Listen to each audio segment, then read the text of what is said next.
तो hello welcome back बच्चों, क्या हाल चाल। आई होप आप सब अच्छे होंगे। तो आज की वीडियो आप सब देख ही सकते हो। मैं मतलब बहुत सारे डाउट्स आ रहे बच्चों के मन में, बहुत सारे कंफ्यूजन्स थे। तो सभी को क्लियर करने के लिए मैं एक वीडियो लेके आ चुका हूँ। यूजी एडमिशन और डिटेल इन्फॉर्मेशन, यानी कि जो ड्यू के यूजी एडमिशन है उसके ऊपर डिटेल इन्फॉर्मेशन वीडियो। ये वीडियो उन बच्चों के लिए रहने वाली है जो क्लास 12 से पास कर गए हैं और जस्ट अभी कॉलेज में जाने वाले हैं, कॉलेज में एडमिशन लेने वाले हैं। प्लस सीयूटी का एग्जाम जिन्होंने दे दिया है, जिन्होंने नहीं दिया है या कोई जूनियर इसको देख रहा है, तो आप इन्फॉर्मेशन के लिए देख सकते हो। आपको पूरा जो ड्यू का एडमिशन प्रोसेस है वो आपको समझ में आ जाएगा इस सिंगल वीडियो से, ये मैं दावा करता हूँ। तो मैंने पहले सोचा था कि सभी जितनी भी यूनिवर्सिटीज़ हैं सभी का साथ में बना लूँ, एक ही वीडियो बना दूँ जिसमें सभी का समझ में आ जाए। बट फिर बाद में क्या है, बाद में वो वीडियो बहुत कॉम्प्लेक्स हो गया। तो मैंने सोचा कि सिंगल सिंगल वीडियो ही ठीक रहेगा। तो वैसे ही के एक सीक्वेंस में मैं सभी यूनिवर्सिटीज़ के बनाने वाला हूँ। जैसे कि ये पहली वीडियो जो यूनिवर्सिटी ऑफ दिल्ली के ऊपर है, इसके बाद मैं बीएचयू के ऊपर बनाने वाला हूँ, एंड देन जामिया के सॉरी जेएनयू के ऊपर बनाने वाला हूँ। तो वैसी क्या है, ऐसी मैं हर एक यूनिवर्सिटी के ऊपर वीडियो बनाने वाला हूँ। आपको कहीं पे भी कुछ डाउट रह जाए या कुछ समझ में ना आए या कुछ भी क्वेरी हो, तो आपको कमेंट करना है, पूछना है, मन में नहीं रखना है। ठीक है, चलिए स्टार्ट करते हैं। तो देखो, सबसे पहली चीज क्या है, सबसे पहली चीज है एग्जाम। तो एग्जाम से यहाँ पे क्या मतलब है, एग्जाम से मतलब है कि ड्यू के अंदर, ड्यू में एडमिशन के लिए और यूजी के एडमिशन के लिए जो मोस्टली कोर्सेज हैं, सबसे पहले आपको एग्जाम देना होता है CUET। ठीक है, कॉमन यूनिवर्सिटी एंट्रेंस टेस्ट। इसके फॉर्म कब ओपन होते हैं, तो इसके फॉर्म दिसंबर या फिर जनवरी में ओपन होते हैं। तो अभी हम जो बात कर रहे हैं एडमिशन की, कब 2026 में हम बात कर रहे हैं। तो इसके जनवरी 2026, जनवरी 2026 में क्या हुए थे, फॉर्म इसके ओपन हुए थे। लास्ट डेट जनवरी से ऐसे 31 थी। तो उसके बाद क्या, उसके बाद ये फॉर्म क्लोज हो गए। आपने फॉर्म भरा, एग्जाम भी हो गया, एग्जाम हो गया। अब एग्जाम होने आने के बाद क्या है, अब सीयूटी एग्जाम का अभी रिजल्ट आ चुका है। रिजल्ट आना इन द सेंस कि अभी पूरा रिजल्ट नहीं आया, आंसर की आ गई है। ठीक है, बच्चे चेक करें तो उससे बच्चों के मार्क्स जो बन रहे हैं, मोस्टली बच्चों के मार्क्स कितने बन रहे हैं, मोस्टली बच्चों के 400, 500 आउट ऑफ 1250। इक्कीस इस बार 250 नंबर का पेपर था। तो इतने मार्क्स बन रहे हैं, इस रेंज में बच्चे आ रहे हैं। तो वो बच्चे सबसे ज़्यादा कंफ्यूज हैं। क्यों? क्योंकि वो सोच रहे हैं कि मुझे कॉलेज मिलेगा नहीं मिलेगा। क्योंकि यहाँ पे देखिए, यहाँ पे 150, यहाँ तक जिन बच्चों के मार्क्स हैं वो तो श्योर होकर बैठ गए कि हमें तो कॉलेज मिलने वाला है नहीं, हम ओपन से एडमिशन लेके कर लेंगे। लेकिन जिन बच्चों के मार्क्स 400 500 तक जा रहे हैं, 350 प्लस कर रहे हैं, तो वो बच्चे कंफ्यूजन में हैं कि हमने तो किया था लेकिन हमारे मार्क्स आए नहीं, तो हमें कॉलेज मिलेगा या नहीं मिलेगा। तो इस क्वेश्चन को भी हम इसमें सॉल्व करेंगे। पहले एक बार मैं पूरा प्रोसेस समझाऊं कि आपको ड्यू में एडमिशन होता कैसे, उसके बाद ये सारे क्वेश्चंस को मैं लूंगा। तो देखो, सीयूटी का एग्जाम होता है। सीयूटी आपने एग्जाम दे दिया, फॉर्म भर दिया, सब कुछ हो गया, रिजल्ट मतलब की आंसर की आ गई।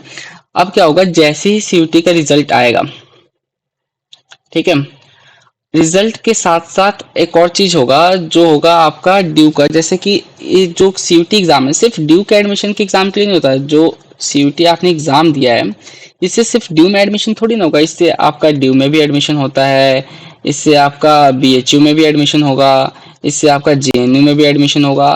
तो ऐसे बहुत सारी यूनिवर्सिटीज है, बहुत सारी। अगर मैं आपको दिखाना चाहूँ तो देखो, एक सेकेंड,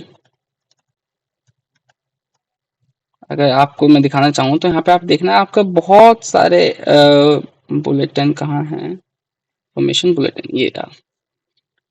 ये देखिए, CUT यूजी। अगर मैं आपको दिखाना चाहूँ तो यहाँ पे आपके कितने सारे यूनिवर्सिटीज है जिनका, जिनके अंदर एडमिशन होगा। एक सेकेंड, ये देखिए, ये रहा। अलीगढ़ मुस्लिम यूनिवर्सिटी है यहाँ पे, असम यूनिवर्सिटी। तो ऐसे मतलब बहुत सारी यूनिवर्सिटीज है। टोटल कितने नंबर ऑफ यूनिवर्सिटीज है, टोटल है आपके 48 यूनिवर्सिटीज है जिनके अंदर आपका क्या होगा, एडमिशन हो जाएगा। किसके बेसिस पे, सीयूटी के एग्जाम के बेसिस पे। तो एक ये तो हो गई एक बात जो आपने एग्जाम दे दिया। लेकिन हम इसमें क्या, हम इसमें ड्यू को यानी यूनिवर्सिटी ऑफ दिल्ली को कवर करें तो हम इसके पर्सपेक्टिव से देखेंगे। तो यूनिवर्सिटी ऑफ दिल्ली में क्या होता है, आपने एग्जाम दे दिया, अब इसके बाद होता है कि आपके एडमिशन होते हैं फेसिस में। यानी कि फेसिस में मतलब यहीं पे क्या होगा, अभी जैसे महीना चल रहा है जो जून चल रहा है, मिड ऑफ जून है, आज 15 जून है। अब अब मतलब कि जस्ट वेट हो रहा है, कुछ ही दिन में, एक दिन एक हफ्ते के अंदर अंदर क्या होगा, ड्यू अपना फेस 1 ओपन कर देगा। CSAS पोर्टल, इसको फुल फॉर्म है कॉमन सीट एलोकेशन सिस्टम। इसका क्या होगा, इसका फेस 1 ओपन कर देगा। ठीक है, अभी मैंने चेक किया था साइट पे, तो ये रहा इसका जो फेस 1 है, फेस ओपन हुआ नहीं है। और पिछले साल का भी यहाँ पे हटा दिया गया है, वरना मैं आपको दिखा देता। यहाँ पे देखिए, welcome to UG admission 2026 portal. तो लास्ट ईयर का भी क्या किया गया, हटा दिया गया, वरना मैं आपको दिखाता पूरा स्मार्ट पोर्टल कैसे, सॉरी एडमिशन पोर्टल कैसे दिखता है। तो यहाँ पे क्या, common seat allocation system face 1 में होता है क्या, फेस 1 में ड्यू क्या करेगा, आपका डाटा कलेक्ट करेगा। डाटा जो भी क्या है, जो भी आपका डाटा है, यानी कि डाटा से मेरा क्या मतलब है, आपका नेम, ठीक है, आपकी कास्ट, यानी कि सर्टिफिकेट के लिए, मतलब जो भी चीजें आपका, जो भी पर्सनल इंफॉर्मेशन होती हैं, ठीक है, उनको क्या होगा, उनको कलेक्ट करेगा। इसमें भी बहुत एक अच्छी चीज होती है कि ड्यू अपना क्या है, ड्यू अपना जो CSS पोर्टल फेस 1 ओपन करता है, उसमें क्या होता है, उसमें आप लॉग इन करते हो, आपके CUT का जो रोल नंबर होता है, एनरोलमेंट नंबर होता है, उसको डालते हो, एक पासवर्ड जो बेसिकली से DOB वगैरह आपका होता है, उसको सेट करते हो इस तरीके से। और क्या है, आपको ओपन करते हो तो फोटो वगैरह बहुत सारी चीजें, जैसे नाम वगैरह सब तो वहीं से मतलब कि आ जाती है, तो आपको डालना नहीं पड़ता। लेकिन जैसे कि आपको बहुत सारी चीजें बच जाती हैं, उसके बाद क्या बच जाती है, जैसे कि आपने आपने CUT का रोल नंबर था डाल दिया, तो वहाँ से आपके फोटोज वगैरह सब कुछ आ गया। फेस 1 में होता है क्या, लॉग इन भी कर लिया आपने, मोबाइल नंबर, ईमेल आईडी सब कुछ डाल दिया, पासवर्ड क्रिएट कर दिया, फिर आपका name, father name, mother name, gender, date of birth, nationality, ये सारी चीजें आपसे पूछा जाएगा। इसके बाद क्या होगा, इसके बाद आपसे पूछा जाएगा क्लास 10th की डिटेल। इसमें क्या है, इसमें आपसे मार्क्स पूछेंगे, ठीक है, आपके सब्जेक्ट्स पूछते हैं, मतलब सब्जेक्ट तो वैसे मोस्टली केस में नहीं होता। और मार्क्स के साथ साथ में, इसको भी मैं बताऊंगा आगे, इसको डॉक्यूमेंट अपलोड भी करवाएंगे। ठीक है, अभी अपलोड वाली चीज़ चलो मैं आप एंड में बताऊंगा, कुछ और चीज़ें भी हैं उस टाइप पे। फिर क्लास 12th का पूछते हैं वो आपसे कि क्लास 12th में आपके पास क्या क्या सब्जेक्ट्स थे, और उनका अंदर कितने मार्क्स आए थे। फिर उसके बाद क्या पूछते हैं, फिर वो पूछते हैं आपकी कैटेगरी। क्या पूछता है आपकी, वो पूछता है आपकी कैटेगरी क्या है, ST है, SC है, OBC है, EWS है, PWBD है। तो ये सारी चीजें, कश्मीरी माइग्रेंट का भी ऑप्शन होता है। एक और यहाँ पे कोटा होता है सिंगल गर्ल चाइल्ड का, यहाँ पे वो अप्लाई करते हैं। तो बहुत कुछ है। अब यहाँ पे क्या है, यहाँ पे आप इनमें से जिस भी कैटेगरी के अंदर अप्लाई कर रहे हैं, अगर आपने जनरल कैटेगरी यानी कि अनरिजर्व कैटेगरी छोड़ के किसी भी कैटेगरी के अंदर अप्लाई कर रहे हैं, तो उसका सर्टिफिकेट आपको अपलोड करना पड़ता है। यहाँ पे मैं एक और चीज बता दूं उन बच्चों के लिए जो बच्चे OBC कैटेगरी से अप्लाई करते हैं। बहुत ज्यादा दिक्कत होती है अगर आपका OBC सर्टिफिकेट अपडेटेड नहीं होता। ठीक है, मैं अभी बता दे रहा हूँ, अगर किसी बच्चे का अभी भी OBC सर्टिफिकेट अपडेटेड नहीं है, उसको भरना है, OBC के अंदर आता है, OBC का सर्टिफिकेट भी कौन सा, OBC NCL का, ये वाला सर्टिफिकेट आपको अपलोड करने के लिए चाहिए होता है। अगर आपका OBC सर्टिफिकेट अपडेटेड नहीं है, अब भी के अभी अपडेट कराने के लिए डाल दो। क्योंकि क्या होता है, जब लास्ट जब फेज 3 वाला होता है, जब कॉलेज आपको अलॉट होता है और आपके जो डॉक्यूमेंट वेरिफिकेशन होता है, तो वहाँ पे क्या है, वहाँ पे आपको जो इस कॉलेज बार बार रिमार्क डाल देता है कि आपका OBC सर्टिफिकेट अपलोड नहीं है, 7 दिन में या 5 दिन में आप उसको क्या करिए, अपडेट करा के दोबारा अपलोड करिए। अब उस टाइम पे 7 दिन 5 दिन में बच्चे के पास टाइम ही नहीं होता, और इसको अपडेट करवाने में बहुत ज़्यादा दिक्कत होती है, और हो ही नहीं सकता, ना के बराबर हो जाती है वो चीज़। क्योंकि ये पूरा जो होता है, ये तहसीलदार के पास से होकर आता है और सब कुछ, तो वो चीज़ पॉसिबल है। तो अगेन मैं कह रहा हूँ कि OBC NCL का सर्टिफिकेट होना चाहिए। OBC NCL वाला सर्टिफिकेट है तभी आप इसको नॉन क्रीमिलियर बोलते हैं। ठीक है, OBC NCL का सर्टिफिकेट है तभी आप OBC कोटा के लिए अप्लाई कोटा डालिएगा, और अपडेटेड है तब। ठीक है, और अपडेटेड नहीं है तो अभी के अभी जाके 1-2 दिन, अभी छुट्टी चल रही है आपकी, टाइम निकालिए, मम्मी पापा को परेशान मत करिए, आप 12th क्लास में हो चुके हैं, बड़े चुके हैं, आसपास में पता करिए आपके जो कहाँ पे होता है, यानी कि जो कोर्ट वोट होता होगा आपके जो लोकेलिटी में, जो भी कोर्ट आता होगा वहाँ पे हो जाता होगा, तो पता करिए और करवा लीजिए इस चीज़ को। ठीक है, उसके बाद आते हैं कि ये सब चीज़ें डाल दे। अच्छा, सिंगल गर्ल चाइल्ड का एक और चीज़, आप बहुत बच्चे सोचते हैं कि क्या है सिंगल गर्ल चाइल्ड का मतलब, कि एक लड़की है और वो सिंगल मतलब कि जो माता पिता है उनकी एक सिंगल बेटी है, तो उसका कोटा मिलता है यहाँ पे उसको कैटेगरी रखता है। लेकिन इसके लिए भी क्या है, इसके लिए भी आप भी जब आप ये ऑप्शन सेलेक्ट करेंगे तो बच्चों को लगता है इसमें क्या ही चीज़ होगा, इसमें क्या सर्टिफिकेट होगा, तो इसका भी सर्टिफिकेट बनता है, इसका भी सर्टिफिकेट अपलोड करना पड़ता है, वरना आप ये जो कैटेगरी है ये इससे फिल नहीं कर पाएंगे। तो आप इंश्योर कर लीजिएगा कि अगर आप हैं तो आपका सर्टिफिकेट बना हुआ हो। ठीक है, ओके, अब आगे बात करते हैं। इसके बाद आता है कि ये सब जब डॉक्यूमेंट्स सारी चीज जो डिटेल्स थी, पर्सनल डिटेल्स थी, आपने भर लिया, इसी में आता है अपलोड का। अपलोड का, ठीक है, क्या चीज अपलोड करने का, डॉक्यूमेंट्स। आपको डॉक्यूमेंट्स अपने सारे एकदम अच्छे से अपलोड करने हैं। अब अच्छे से अपलोड करने का मतलब क्या है कि अभी आप लोग यहाँ पे जो भी डॉक्यूमेंट्स अपलोड करते हो ना, वो चेक होता है। कब चेक होता है, जब आपको कॉलेज या यूनिवर्सिटी अलोकेट होती है, तब कॉलेज या यूनिवर्सिटी के पास जब आपके डॉक्यूमेंट्स जाते हैं तब ये सारी चीज़ें आपकी चेक होती हैं। तो आप इंश्योर करिएगा कि यहाँ पे आपके जो डॉक्यूमेंट्स अपलोड हो अच्छी क्वालिटी में, अच्छे से स्कैन करिए, ठीक है, अच्छे कैमरे का इस्तेमाल करिए। अगर फ़ोन में ब्लर फोटोज़ वगैरह आती हो तो किसी से पापा का फ़ोन या किसी फ्रेंड वगैरह का फ़ोन धार मतलब 2 मिनट के लेके डॉक्यूमेंट स्कैन करके अपने फ़ोन में पीडीएफ वगैरह शेयर करके कर लीजिएगा। इसमें क्या क्या होता है, तो वही क्लास 10th का आपका जो मार्कशीट होता है वो अपलोड करना होता है आपका, ठीक है, क्लास 12th की मार्कशीट होती है वो अपलोड करनी होती है आपकी, एक फ़ोटो अपलोड करना होता है पासपोर्ट साइज, उसके बाद सिग्नेचर अपलोड करना होता है, साइन अपलोड करना होता है, और वही चीज़ कैटेगरी सर्टिफिकेट। कैटेगरी सर्टिफिकेट आपको अपलोड करना होता है अगर आप एप्लीकेबल हो तब। एप्लीकेबल नहीं हो तब ये वाला क्या होगा, ये वाला आपका नहीं करना होगा आपको। फिर देन क्या है, जब ये सारी चीज़ जब हो जाएंगी कंप्लीट, अच्छा एक और चीज़, इसके बाद एक और चीज़ आता है इसमें, एक और चीज़ फेस 1 में होता है कि आप कौन से कोटे से अप्लाई कर रहे हो। तो एक स्पोर्ट्स कोटा, ईसीए कोटा भी होता है। तो अगर आप स्पोर्ट्स कोटा के अंदर भी आते हो या ईसीए मतलब कि एक्स्ट्रा करिकुलर एक्टिविटीज़ होती है तो इन कोटा के अंदर भी आते हो, तो यहीं पे आपको ऑप्शन सेलेक्ट करना होता है वो चीज़, और इसका भी सर्टिफिकेट आपको अपलोड करना होता है यहीं पे। ठीक है, ये मेरे दिमाग से रह गया था। और उसके बाद जो एक रजिस्ट्रेशन फीस होती है, आई गेस 300 के आसपास की होती है, ST ST के लिए कम होती है, और वो फीस भी आपको यहीं पे पे करनी होती है। इसके बाद ऐसी सारी चीज़ आपको देख के एक प्रीव्यू आ जाता है। एक साइड से यहीं पे हाँ, यहीं पे आपको एक बैंक अकाउंट की डिटेल्स भी ऐड करनी होती हैं। बैंक अकाउंट की डिटेल्स की ऐड करनी होती है यहाँ पे।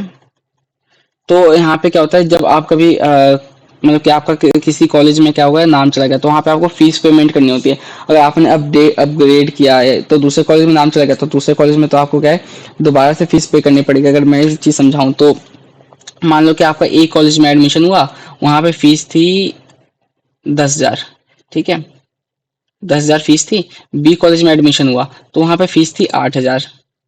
तो आपको यहाँ पे कुछ पे तो नहीं करना, लेकिन आपके 2,000 रुपये तो यहाँ पे बच गए। तो यहाँ पे वो जो 2,000 रुपये होते हैं वो रिफंड आते हैं इस अकाउंट में, ठीक है, या फिर आप अपना एडमिशन विड्रॉ करते हो तो भी वो कहाँ आते हैं, वो इस अकाउंट में आते हैं। तो यहाँ पे वो बैंक अकाउंट भी आपसे लिया जाता है। ठीक है, इसके बाद सारी चीज़ें क्या है, आपको रिव्यू करना है, मतलब कि देख लेना है कि जितनी भी चीज़ें हो सारा प्रीव्यू करके देख लीजिएगा, और ये सारी चीज़ें करेक्ट कर लिएगा, आराम से भरिएगा, कोई इसमें जल्दबाजी नहीं होगा। बट अगर घर में कोई बड़ा है तो उसकी हेल्प ले लीजिएगा। ये सेक्शन को आराम से भरिएगा, ठीक है। इसको भर देने के बाद जब आप ये सेक्शन सबमिट करेंगे तो फर्स्ट जो आपका फेस होगा, ठीक है, CSS का फेस 1 वो आपका कंप्लीट हो जाएगा। इसमें अगेन मैं कह रहा हूँ किन की कॉमन मिस्टेक्स क्या क्या होती है बच्चों की जो हमें देखने के लिए मिलती हैं।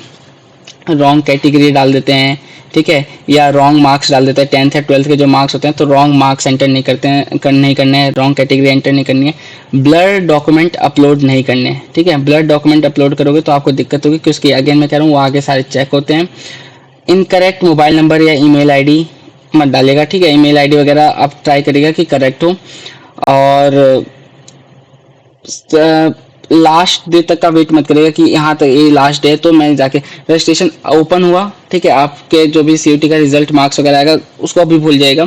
अगर ड्यू में आप एडमिशन करना चाहते हैं तो ड्यू का क्या होगा, ड्यू का CSS पोर्टल का वेट करिए आप, क्योंकि CUT का आपने जो एग्जाम मतलब एग्जाम दिया था, एग्जाम दे दिया आपने, जो रिजल्ट आना वो आएगा अब, ठीक है, उसमें अब आपको चेंज नहीं कर सकते। उस टाइम पे आपको मेहनत करनी चाहिए थी, आपने मेहनत किया है नहीं किया वो आपके मार्क्स बता रहे होंगे। अगर मेहनत किया होगा तो अच्छे मार्क्स आ रहे होंगे, मेहनत नहीं किया होगा तो आपके मार्क्स बता रहे होंगे। आई थिंक ये बच्चों को थोड़ा सा बात बुरी लग सकती है, बट रियलिटी है ये। तो अब क्या है, अब आपको CUT सॉरी CSS फेस 1 का वेट करना, पोर्टल का फेस 1 जैसे ओपन होगा ये सारी चीज़ें भर के रख लेनी है। देन अब क्या होगा कि फेज 1 कंप्लीट हो जाएगा आपका, फेज 1 कंप्लीट हो गया। देन अब आते हैं फेज 2 पे कि फेज 2 उसके कुछ दिन बाद ओपन होता है कि फेज 2 में क्या होता है।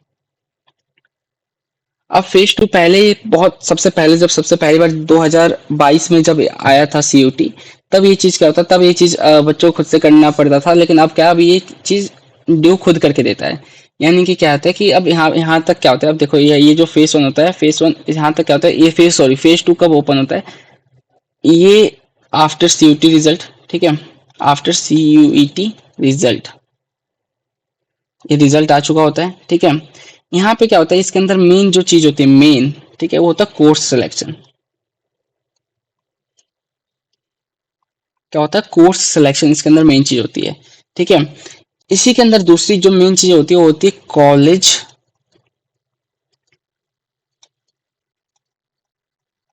प्रीफरेंस फिलिंग, ठीक है, कि जो कॉलेज कोर्स सिलेक्शन और कॉलेज की जो प्रीफरेंस होती है वो यहीं पे फिल होती है, ठीक है।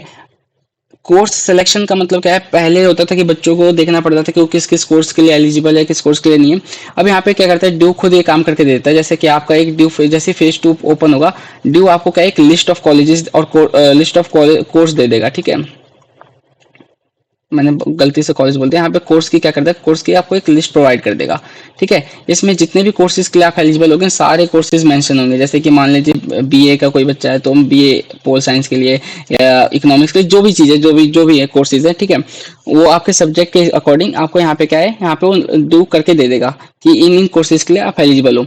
इन कोर्सेज को देख के आपको क्या है, यहाँ पे प्रेफरेंस शीट बनानी होती है, आपकी एक पूरी प्रेफरेंस शीट। इस प्रेफरेंस शीट का बहुत ध्यान रखिएगा, मार्केट में इस प्रेफरेंस शीट के बहुत सारे पैसे लिए जाते हैं, बहुत सारे बच्चे इसमें फंस भी जाते हैं। मैं अगेन कह रहा हूँ, इसमें प्रेफरेंस शीट में मत फंसिएगा। बहुत सारे यूट्यूबर हैं, ठीक है, जो आएंगे आपको बताएंगे, कुछ कुछ बात बोलेंगे कि हमारे पास ये है, हमारे पास ये है, कॉलेज प्रेडिक्टर है, ये फलाना चीज़ें हैं, ठीक है। मैं नाम नहीं ले सकता, नाम लेना चाहता भी, तो उसमें मत फंसिएगा आप, ठीक है। देन यहाँ पे ये मैं आपको सजेस्ट करूंगा कि आप खुद से बनाइए, बनाना मैं सिखाऊंगा कैसे बनाते हैं, क्योंकि आपको क्या पढ़ना है, आप जो आपकी क्या डिमांड है। जैसे कि लड़कियों का होता है कि कॉलेज क्या होना चाहिए, पास में होना चाहिए। पेरेंट्स होते हैं कि कॉलेज पास में होना चाहिए तो जल्दी आ जाएगी घर पे या जल्दी चली जाएगी। तो कॉलेज पास होना चाहिए, आपको क्या कोर्स चाहिए, ये चीज़ किसी को नहीं पता। ये चीज़ आपको पता है कि आपको क्या कोर्स, मतलब कि क्या कोर्स चाहिए, क्या पढ़ना है आपको, आपके क्या क्या डिमांड्स हैं। तो ये प्रेफरेंस शीट मैं सजेस्ट करूंगा कि खुद से बनाइए, कोई ज़्यादा टफ नहीं है। बहुत इसका पूरा वो बना रखा है होगा कि बहुत ये है वो है, बहुत इजी है बनाना, ठीक है। बस कुछ चीज़ों को थोड़ा सा, अगर थोड़ा सा भी आपके अंदर अंडरस्टैंडिंग है तो आप समझ के कर सकते हैं इसको।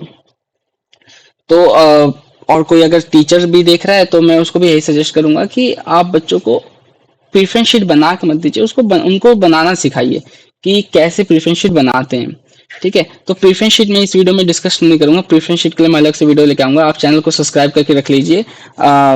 जब फेज 2 ओपन होगा कॉलेज, उसके पहले में ही, उसके पहले या उस टाइम पे ही मैं एक वीडियो लेके आ जाऊंगा जिसमें आपको मैं एक प्रेफरेंस शीट लाइव बना के दिखाऊंगा और उससे मैं आपको सिखा दूंगा कि कैसे प्रेफरेंस शीट बनाना है आपको, ठीक है। क्योंकि ये बहुत चीज होता है, आपका जो पूरा कॉलेज मिलेगा नहीं मिलेगा, सारी चीज इस चीज के ऊपर डिपेंड करती है, सब कुछ, जो बहुत बहुत ज्यादा इंपॉर्टेंट है। अगर मान लीजिए किसी बच्चे के 400 मार्क्स आए हैं, ठीक है, और उसको कॉलेज मिल गया तो वो प्रेफरेंस शीट की मेहरबानी। अगर किसी बच्चे के 600 भी मार्क्स आए तो उसको कॉलेज मिलेगा नहीं मिलेगा कोई श्योर नहीं है, अगर प्रेफरेंस शीट उसकी खराब है तो और अगर मिलेगा, अगर मिल गया कॉलेज, ठीक है, तो वो कॉलेज अच्छा होगा नहीं होगा। जैसे मान लीजिए कि मैं एक एग्जांपल समझाता हूँ। एक बच्चे हैं, उसके क्या है 400 मार्क्स हैं, ठीक है, उसको पता है कि 400 मार्क्स में मुझे नॉर्थ कैंपस का कोई कॉलेज मिलेगा नहीं। तो उसने क्या किया, उसने अपने प्रेफरेंस शीट में नॉर्थ कैंपस के कॉलेजेस ऐड नहीं किए। उसने क्या किया, उसने अपना देखा कि उसके 400 नंबर के आसपास मार्क्स में पिछले साल की कट ऑफ्स वगैरह देख के कि किस किस कॉलेज के आसपास लाई कर रहा है, उसने अपनी प्रेफरेंस शीट में वो सारे कॉलेज ऐड कर दिए। तो इसको क्या होगा, इसका कॉलेज सिलेक्ट हो जाएगा। अब इसने 600 देखा, 600 मार्क्स में ये सोच रहा है कि इसने क्या है कि इसको नॉर्थ कैंपस में एडमिशन मिल जाएगा। इसने सिर्फ प्रेफरेंस लिस्ट में सिर्फ एक ही कॉलेज के कोर्स ऐड कर दिया, कौन से, सेंट स्टीफन। अब क्या होगा कि इसके जो 600 मार्क्स हैं, 600 मार्क्स में 12 50 का जो इसे पेपर देखा है, जो कि अब मतलब कि 3 डोमेन और एक चाहिए होता है, तो ये लगा के आप लगा लीजिए 1000 मार्क्स बन जाएगा। तो 1000 में से जो 600 नंबर लेके आए, सेंट स्टीफन तो कभी नहीं मिलेगा 1000 में 600 में, उसकी जो last to last cut off आती है वो भी नहीं जाएगी 600 पे, तो इस बच्चे को तो कॉलेज मिलेगा ही नहीं मिलेगा। तो हालांकि इस बच्चे के मार्क्स क्या थे, इससे तो ज़्यादा थे, 400 वाले से तो ज़्यादा थे, लेकिन इसको कॉलेज मिला नहीं। क्यों? कि उसकी इसको अंडर इसने प्रेफरेंस शीट बनाने के वक्त थोड़ी सी भी मेहनत नहीं करी थी, बस ऐसे सुन लिया कि हाँ सेंट स्टीफन है और भर दिया। तो आपको प्रेफरेंस शीट बनाने में थोड़ा सा टाइम लेना है, थोड़ी सी रिसर्च करनी है, बताऊंगा मैं कैसे कैसे होगा ये सारी चीजें।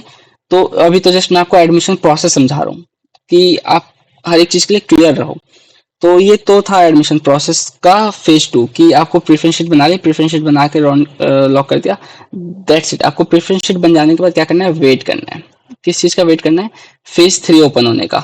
इसके बाद ओपन होता है फेज 3। फेज 3 में क्या होता है, फेज 3 देखो, फेज 3 में आप ज्यादा कुछ नहीं करते। फेज 3 में जनरली यूनिवर्सिटी करती है। यूनिवर्सिटी क्या करती है, सबसे पहले क्या करती है, सीट अलॉट करती है। तो इसकी सब कुछ तो हो ही गया, अब होता है सीट अलॉट।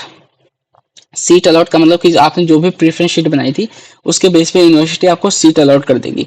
सीट अलॉट करने के बाद आपके पास बच्चे के पास 2 ऑप्शन आते हैं। एक तो होता है एक्सेप्ट, ठीक है, और एक होता है फ्रीज या अपग्रेड। ठीक है, मैं नीचे लिख देता हूँ। तो सॉरी, एक्सेप्ट और यहाँ पे यहीं पे 2 चीजें होती हैं।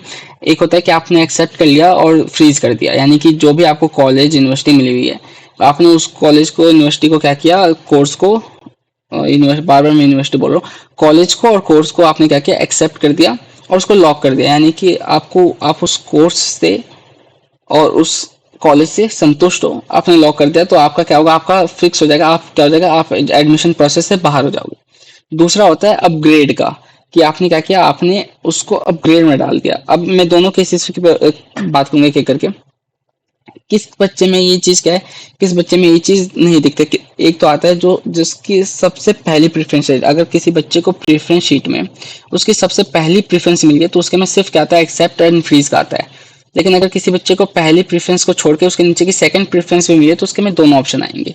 ठीक है, तो फर्स्ट जिस बच्चे को फर्स्ट प्रेफरेंस आती है तो वो बच्चे देखते हैं कि उनके में नहीं आया तो थोड़ा सा कंफ्यूज, मतलब कि घबरा जाते हैं कि ये क्या है। तो बस एक तो ये चीज थी। मैंने फीस का भी समझा दिया कि आप उस कॉलेज से, अगर मान लो कि आपका 6 नंबर का या 10वें नंबर का भी कोई कोर्स और कॉलेज आया है, ठीक है, अगर आप उससे संतुष्ट हो, ठीक है, उससे आप एग्री करते हो, तो मैं कहूंगा कि एक्सेप्ट एंड फ्रीज करके आप एडमिशन प्रोसेस से बाहर हो जाइए, आपका एडमिशन हो गया। लेकिन अगर आपको अपग्रेड करना है तो बिल्कुल आप अपग्रेड की तरफ जा सकते हो। अपग्रेड में क्या होता है, अब यहाँ पे दोनों केसेस में आप दोनों ही ऑप्शन चूज करते हो, उसके बाद आपको क्या होता है, उसके बाद आपको करना होता है पेमेंट। आपको जो भी कोर्स और कॉलेज अलॉट हुआ है उसकी कोर्स की पेमेंट करनी होती है। आपको पेमेंट कर दिया आपने, आपको लॉक हो गया। अगर अपग्रेड है तो आप वेट करिए सेकंड राउंड का, क्योंकि ये जो एडमिशन होते हैं राउंड में होते हैं। ये राउंड 1 की मैं बात करूँ, राउंड 1 में ऐसा होता है, ठीक है। तो आप वेट करिए किसका, सेकंड राउंड का। तो फिर अगर सेकंड राउंड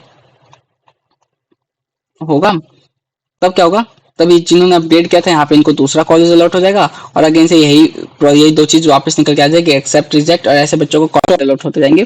पेमेंट करते रहिए और आप बहुत मुश्किल बच्चे से बाहर होते रहते। तो एक तो ये तरीका होता है। अब ये तो हो गया, मैंने बता दिया कॉलेज मिलने का। अब यहाँ पे कॉलेज मिलने जाने पेमेंट करते ही कि अब यहाँ पे आपने जैसे ही पेमेंट डन करते हो, ठीक है, अपग्रेड किया आपने या कुछ भी किया, यहाँ पे होता क्या है कि अगर आपने फ्रीज कर दिया, मैं अब समझा देता हूँ, तो आपका जो डाटा होता है,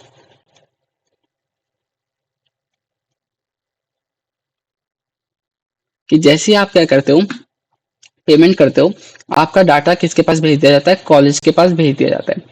फिर कॉलेज क्या करता है, कॉलेज या फिर डिपार्टमेंट उस डाटा को क्या करता है, चेक करता है कि जो डाटा है सबको सही है कि नहीं है। आपने मान लो ऐसी कैटेगरी भर रखी है तो आपके पास ऐसी सर्टिफिकेट है कि नहीं है। मैंने जो बताया था कि स्टार्टिंग में फेज 1 में जो आपने अपलोड किए थे वो सारा क्या होता है, यहाँ पे चेक होता है।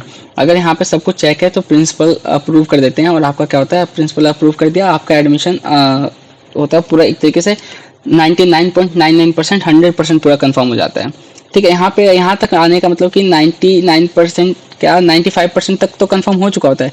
लेकिन अगर आपके डॉक्यूमेंट्स में कुछ गड़बड़ है, जो कि मोस्टली बच्चों का होता है, जैसे कि नाम की स्पेलिंग में गलत है, ठीक है, फादर का नाम और बच्चे का नाम अलग अलग है, सर्टिफिकेट अपलोड नहीं है, ईडब्ल्यूएस अपडेट नहीं है, तो ये सारी चीज़ें जो होती भी है ना, इसलिए मैं कह रहा हूँ कि आप पहले अपडेट करा के रखिएगा, यहाँ पे आपको टाइम मिलता नहीं है। यहाँ पे क्या होता है, यहाँ पे आपको बस जो पोर्टल होता है वहाँ पे पोर्टल चेक करते रहना होता है। पोर्टल में क्या होता है, पोर्टल में अगर कोई भी दिक्कत होता है तो एक क्या होता है, क्वेरी जनरेट करके छोड़ देते हैं। जो स्कूल या सॉरी स्कूल कह रहा हूँ, कॉलेज होता है, कॉलेज या डिपार्टमेंट एक क्वेरी जनरेट करेगा, क्वेरी जनरेट करके छोड़ देगा। आपको उस क्वेरी को फिक्स करना होता है। अगर आपने उस क्वेरी को फिक्स नहीं किया तो आपका एडमिशन यहाँ पे कैंसिल भी हो सकता है, बिल्कुल हो सकता है। ठीक है, तो अब यहाँ पे आपने फी पेमेंट कर दिया, आपका एडमिशन कंफर्म हो गया, अगर कोई दिक्कत नहीं है तो। और उसके बाद कॉलेज की तरफ से आपको मेल आ जाएगी, ठीक है, आपने जो भी मेल आईडी दी होगी, मेल आईडी पे मेल आ जाएगी कि ओरिएंटेशन वगैरह है, एंड आप जाकर ओरिएंटेशन अटेंड के बाकी सब चीज़ कॉलेज में हो जाएगा आपका। तो ये पूरा प्रोसेस था कि कैसे ड्यू के अंदर एडमिशन होता है। ठीक है, अगर फिर भी आपको कोई पार्ट या कोई चीज़ समझ में नहीं आया हो, या किसी चीज़ में आपको इन्फॉर्मेशन और ज़्यादा चाहिए हो, तो कमेंट सेक्शन में हमें बताइए। और इस तरह के और वीडियोस के लिए हमें सब्सक्राइब करिए, वीडियो को लाइक करिए। और जो प्रेफरेंस शीट कैसे बनानी है, ये वाली वीडियो भी मैं जल्दी लेके आऊँगा। अभी एक बार फर्स्ट जो राउंड है, सॉरी फर्स्ट फेस है, वो एक बार ओपन हो जाने दीजिए। उसके जस्ट मैं कुछ टाइम बाद ही वीडियो लेके आ जाऊँगा उसके आपके लिए। जब तक आप पैनिक मत करिए, घबराइए मत, ठीक है। कुछ डाउट बचता है तो अगेन मैं कह रहा हूँ, वीडियो के कमेंट सेक्शन में पूछ लीजिए। डाउट नहीं है तो आराम से चिल रहिए। बस अभी सीयूटी का जो एग्जाम देते आपने आंसर क्या क्या रिजल्ट आने वाला है, वेट करिए कि ड्यू कब अपना आजकल आजकल में मतलब ड्यू भी अपना ओपन कर देगा फेस वन ओपन करते के साथ में ही आप उसको फिल करिए, आराम से अच्छे से फिल करिएगा, घबराएगा नहीं। ठीक है, और उसके बाद अगर आपको कोई भी डाउट हो या कोई भी क्वेरी हो, ठीक है, तो हमें कमेंट सेक्शन में पूछ लीजिए, यहाँ पे हम आप